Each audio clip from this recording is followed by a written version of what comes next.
এই জায়গাটা আজকে পড়াবো, একটু ওয়েট করো, একটু লিখে নিই। আর কারো কোনো কোশ্চেন থাকলে বলো।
আচ্ছা বলো, এই স্ক্রিন দেখা যাচ্ছে তো?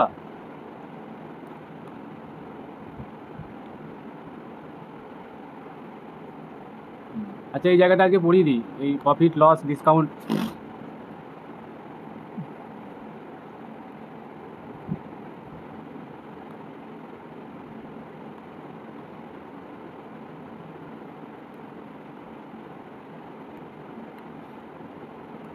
দেখো প্রফিট বলতে কি বোঝায়? লাভ।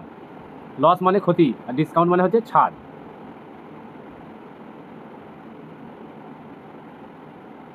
এই হচ্ছে বিষয়। এবার লাভ কখন হয়? যদি আমাদের বিক্রয় মূল্য যদি ক্রয় মূল্য থেকে বেশি হয়। যেমন যদি আমরা একটা দ্রব্য 100 টাকায় সাপোজ কিনেছি এবং 120 টাকায় বিক্রয় করলাম, তাহলে এটা হয়ে গেল কি ক্রয় মূল্য 100 টাকাটা, আর এটা হয়ে গেল 120 টাকাটা হচ্ছে বিক্রয় মূল্য। এখানে লাভ কথা হচ্ছে 120 বিয়োগ 100 সমান 20 টাকা, তাহলে এটাকে বলা হয় লাভ। তাহলে বিক্রয় মূল্য যখন বেশি হবে, অর্থাৎ বিক্রয় মূল্য গ্রেটার দ্যান কি ক্রয় মূল্য, তখনই আমাদের লাভটা হবে। লাভ হচ্ছে বিক্রয় মূল্য সর্বদা বেশি থাকবে ক্রয় মূল্য থেকে। আর যদি দুটো সমান হয়ে যায়, বিক্রয় মূল্য আর ক্রয় মূল্য, তাহলে লাভের পরিমাণ কী হবে? দুটোই সমান হয়ে গেলে লাভ শূন্য, জিরো হয়ে যাবে। ঠিক আছে, বেশ। এবার আসছি ক্ষতির বিষয়টা। ক্ষতির বিষয়টা ঠিক উল্টোটা হবে। যদি কেউ এই আচ্ছা একটা বলি, সেলিং প্রাইস মানে হচ্ছে বিক্রয় মূল্য, আর এখানে শর্ট ফর্মে লেখা হচ্ছে এসপি, তাহলে এসপি হচ্ছে বিক্রয় মূল্য মানে সেলিং প্রাইস, আর কস্ট প্রাইস হচ্ছে কেনা দাম মানে ক্রয় মূল্য, কত টাকায় মানে দ্রব্য মূল্যটাই কেনা হয়েছে সেটা হচ্ছে সেলিং প্রাইস। এই CP cost price, CP cost price হচ্ছে শর্ট ফর্মে লিখলে সিপি। সিপি মানে হচ্ছে কস্ট প্রাইস, যেটাকে বলা হয় ক্রয় মূল্য বা কেনা দাম। এবার হচ্ছে ক্ষতির বিষয়টা। ক্ষতি হচ্ছে লস। কস্ট প্রাইস মানে ক্রয় মূল্য, আগে বলা হয় যে সেলিং প্রাইস হচ্ছে বিক্রয় মূল্য। এইবার উল্টো কেসটা হচ্ছে, এবার যদি কেউ এই ফর্মুলাটা মনে না রাখে, তাহলে এইটা করলেও হবে। তো সেই ক্ষেত্রে কি আমাদের লাভটা কি নেগেটিভ আসবে যদি এই ফর্মুলাটা ব্যবহার করা হয়। তা এইটা লসটা এইভাবে মনে রাখাই ভালো, উল্টে যাবে শুধু, আর কোনো অসুবিধা মানে নেই। কারণ নেগেটিভের বিষয়টা এখানেও আসবে না, এখানে পজিটিভই আসবে। তার মানে ক্ষতি কখন হবে? যখন আমাদের বিক্রয় মূল্য ক্রয় মূল্য থেকে কম হয়ে যাবে। সাপোজ আমি 100 টাকায় দ্রব্যটি কিনেছি, আমি বিক্রি করলাম 80 টাকায়, তাহলে এই ক্ষেত্রে কী দেখতে পাচ্ছি? আমাদের -20 মানে 20 টাকা ক্ষতি হবে। তাহলে 100 মাইনাস যদি 80 করি তাহলে 20, তাহলে 20 টাকাটা হয়ে যাচ্ছে ক্ষতি। এগুলো টাকায় বলা হচ্ছে। এরপর 20 টাকা ক্ষতি শতকরায় কীভাবে হবে সেগুলো আবার পরে আসছি।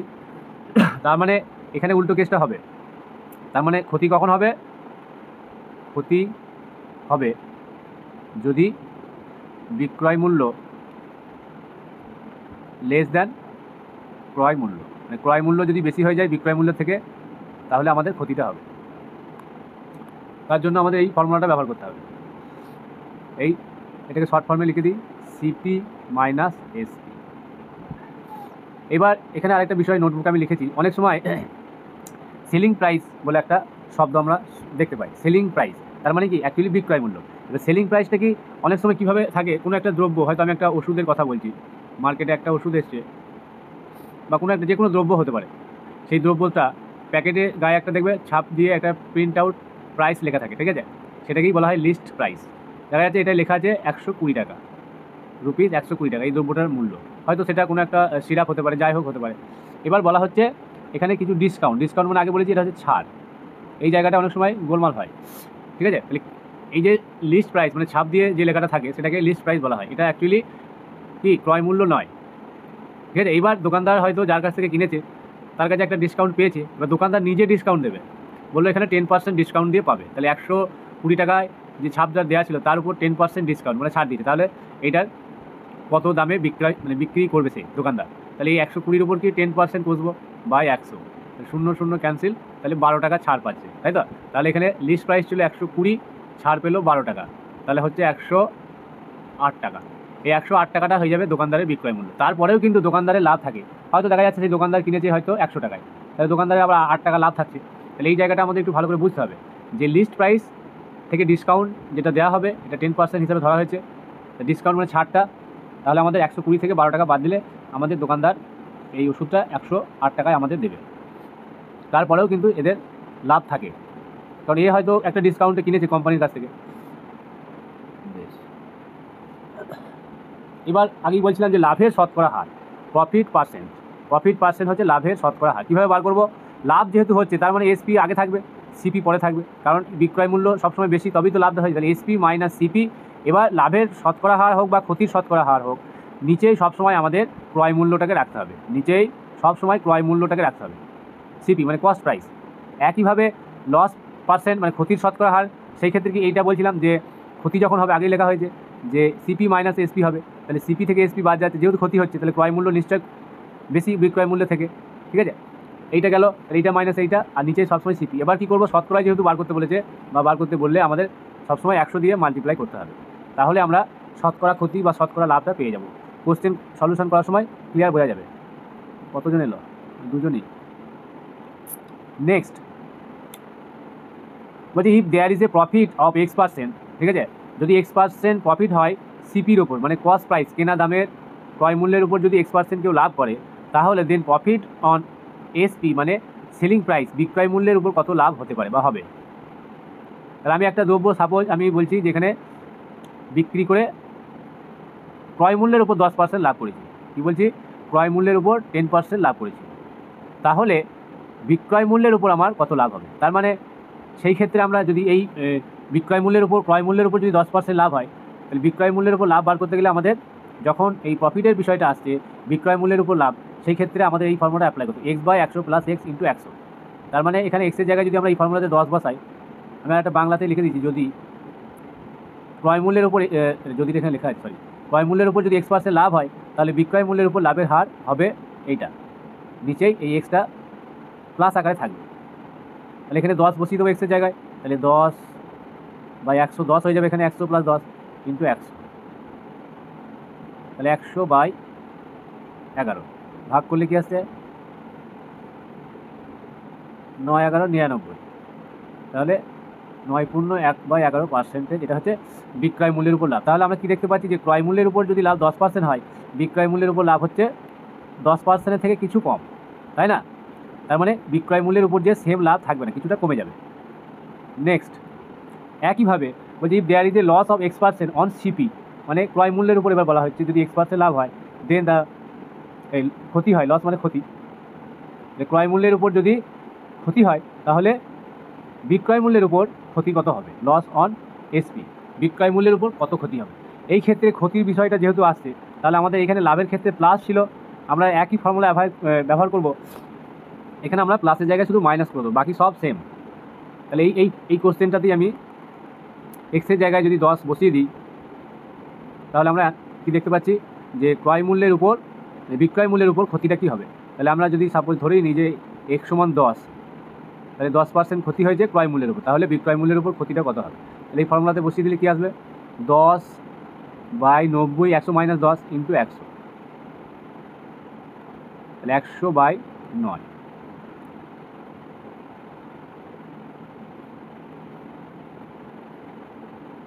তাহলে 11×1/9। তাহলে আমরা কি দেখতে পাচ্ছি যে ক্রয় মূল্যের উপর ক্ষতি যা হবে বিক্রয় মূল্যের উপর ক্ষতি কিন্তু কিছুটা আরও বেড়ে যাবে, ঠিক আছে।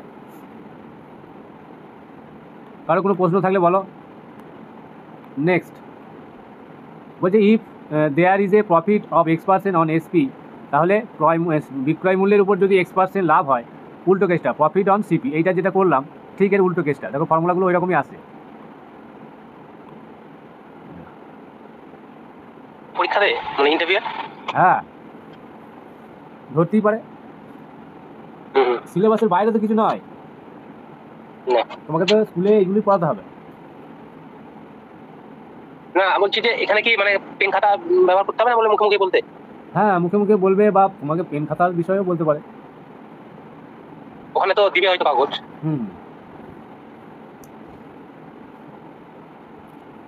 কনসেপ্টগুলো রাখতে হবে, বুঝলে, কখন কাকে কীভাবে ধরবে কিচ্ছু বলা যায় না। তুমি হয়তো ইন্টারভিউ দিতে গেছো, দিয়ে বলেছো ট্রেনে গেছি, বাসে কেন এলে না, তুমি তখন কি বলে বাসে গেলে আমার একটু খরচা বেশি হতো, ভালো করে বোঝো, তাই না। তাহলে কত খরচা হতো তোমায় জিজ্ঞেস করলো, তুমি বললে ট্রেনে গেলাম 100 টাকায় হয়ে গেল, বাসে এলাম 125 টাকা লাগলো, তাহলে তোমার শতকরা কতটা লাভ হলো বলো, বডি কত, তাই তো 25%। হ্যাঁ এখানে 25% হয়েছে।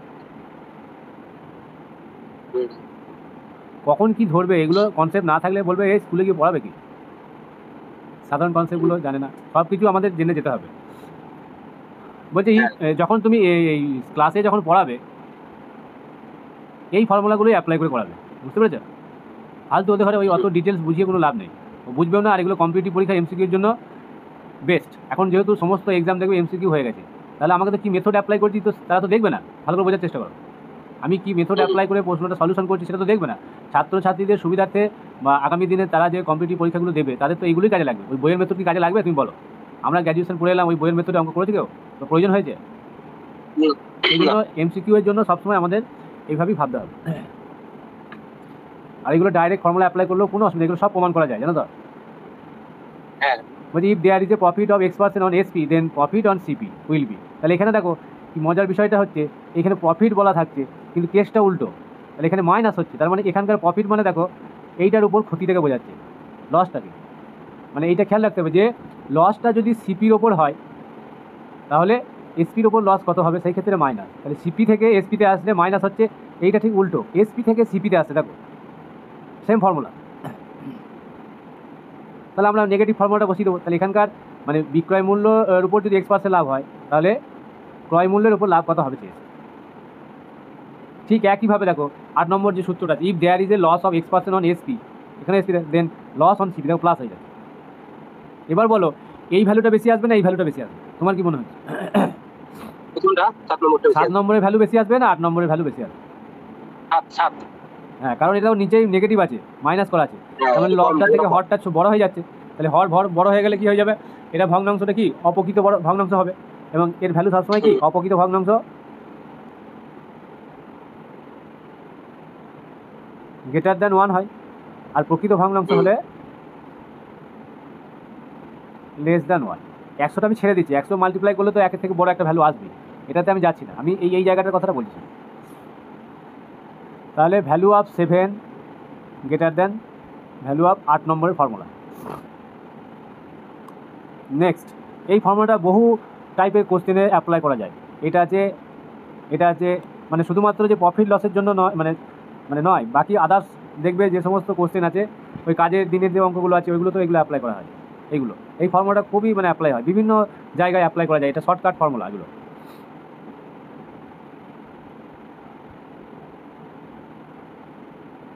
Next, if after selling on article at ₹X, ঠিক আছে, কোনো একটি দ্রব্যমূল্য X টাকায় বিক্রয় করার পর যদি একজন ডিলার Y% লাভ করে, তাই তো, X টাকা বিক্রয় করার ফলে তার Y% লাভ হয়েছে, X টাকায় বিক্রয় করার পর যদি Y% লাভ হয়, দেন সিপি মানে হচ্ছে ক্রয় মূল্য, কস্ট প্রাইস, ক্রয় মূল্য।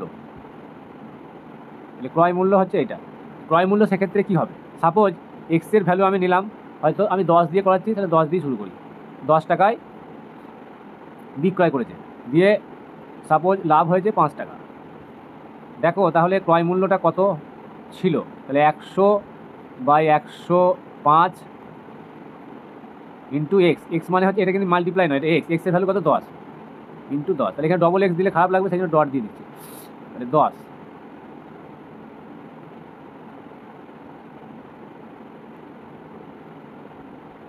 তাহলে 200/21 কত দিয়ে যাবে গো,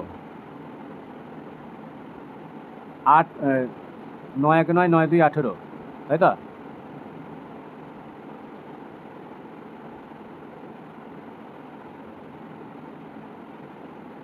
ঠিক আছে, তাহলে প্রফিটটা দেখো এই এক্সের ভ্যালু যা ছিল তার থেকে কম হয়েছে, এই যে নিচে প্লাস আছে। বেশ, similarly if after selling on article at ₹X a dealer makes a loss Y% loss করলো, তাহলে X টাকায় বিক্রয় করলেও, ধরো সাপোজ 10 টাকায় বিক্রয় করে তার 5% লস হয়ে গেল, তাহলে তার ক্রয় মূল্য কত ছিল সিপি, তাহলে 100 বাই, এটা ডট আছে, তাহলে এটা 100 - 5, তাহলে 95 ইন্টু 10। একইভাবে 5 19 95 5 2 10, 200/19, তাহলে এটা দেখবে উল্টো কেসটা হবে 21,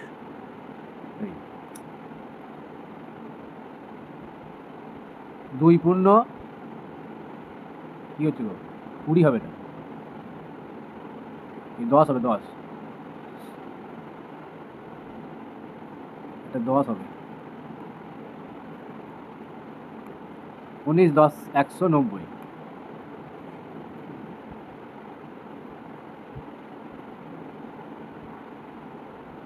10 পূর্ণ 10/19। তাহলে দেখো যে টাকায় কিনেছিল বিক্রি করেছিল তার থেকে ক্রয় মূল্য দেখো বেশি ছিল, তাই না? সেই জন্যই দেখো এর y% লসটা হয়েছিল, 5% ক্ষতিটা হয়েছিল, তাই না? এইটা হয়ে গেল কি সেলিং প্রাইস, বিক্রয় মূল্য। তাহলে 10 টাকায় কিনেছিল, এই বিক্রয় করেছিল, আর ক্রয় মূল্য ছিল তখন কত? 10×10/19 টাকা। সেই জন্যই এদের লসটা হয়েছে, ক্রয় মূল্য কি বেশি ছিল। নেক্সট বলছি dealer purchased x article at ₹y টাকা। একজন ডিলার কোনো একটা মূল্য, মানে এক্স সংখ্যক কোনো একটা মূল্য, এক্স হয়তো কোনো একটা দ্রব্যমূল্যই বলা হচ্ছে, তাহলে এক্স সংখ্যক দ্রব্যমূল্য কেনা হয়েছে y টাকায়, কেনার বিষয়টা বলছে। আর সোল্ড মানে বিক্রয় করা হয়েছে y আর্টিকেল অ্যাট ₹x, তাহলে y সংখ্যক আর্টিকেল x টাকা দামে বিক্রি করেছে। দেন প্রফিট অর লস, এখানে এক্স আর ওয়াইয়ের মধ্যে কে বড় কে ছোটো আমি জানি না, তাই না? এক্স ওয়াইয়ের মধ্যে কে বড় কে ছোটো আমি জানি না, এখানে এগুলো দেওয়া থাকবে, এক্স ওয়াইয়ের ভ্যালু কোশ্চেনে দেওয়া থাকবে। এবার প্রফিট আর লস, তার ফর্মুলা হচ্ছে x² - y² ইন্টু 100। এবার এই ভ্যালুটা যদি আমাদের ক্যালকুলেশন করে, সাপোজ আমি যদি এক্স ওয়াইয়ের ভ্যালু এখানে পুট করি, সাপোজ x = 10, y = 12, কথাই বলছি, তাহলে দেখো 10² - 12², তাহলে 100 - 144, 12 144/144, তাহলে কী আসবে? 100, এটা 44 আসবে, -44 নিচে কী আছে y², তার মানে 144 ইন্টু 100। দেখো এখানে নেগেটিভ সাইন আছে, তার মানে নিশ্চয়ই এখানে কি লস হবে। সেই জন্য প্রফিট এবং লস দুটোই বলা আছে। পজিটিভ এলে পজিটিভ হবে, যদি পজিটিভ আসে তাহলে রেজাল্ট যদি পজিটিভ পাই, এখানে ধনাত্মক পাই, তাহলে আমরা বলবো লাভ হচ্ছে, প্রফিট মানে লাভ, আর এটা হচ্ছে ক্ষতি। আর যদি রেজাল্ট নেগেটিভ আসে তাহলে আমরা কি বলবো? এটা ক্ষতি হবে এখানে। বেশ, নেক্সট আফটার 2 সাকসেসিভ ডিসকাউন্ট, পরপর দুবার ছাড় দেওয়া হচ্ছে। একবার x% দেওয়া হলো কোনো দ্রব্যমূল্যের উপর, তারপরে y% দেওয়া হলো on an article. Then result and discount, মানে ফাইনাল ডিসকাউন্ট কত হবে? তাহলে পরপর যদি দুবার ছাড় দেওয়া হয়, ঠিক আছে, পরপর যদি দুবার ছাড় দেওয়া হয়, সেই ক্ষেত্রে আমাদের এই প্রথমে x%, তারপরে y%, তাহলে ফর্মুলাটা হয়ে যাবে x + y, এইখানটাতে মাইনাস হবে xy/100। তাহলে এখানে x এর ভ্যালু, প্রথমে আমি বললাম কোনো দ্রব্যমূল্যের উপর 10% ছাড় দেওয়া হয়েছে, তারপরে আবার y মানে 5% ছাড় দেওয়া হয়েছে, তাহলে মোটের উপর সে কত টাকা ছাড় পাবে, কত পার্সেন্ট? তাহলে এখানে 10 + 5 মাইনাস 10 × 5/100, 15 মাইনাস হাফ, তাহলে 14.5, হাফ মানে 0.5, তাহলে এই পার্সেন্টেজ তার ছাড় হলো। সবাই যদি ভাবে যে 10 আর 5 15, তা নয় কিন্তু, তাহলে 14.5% ছাড় হলো।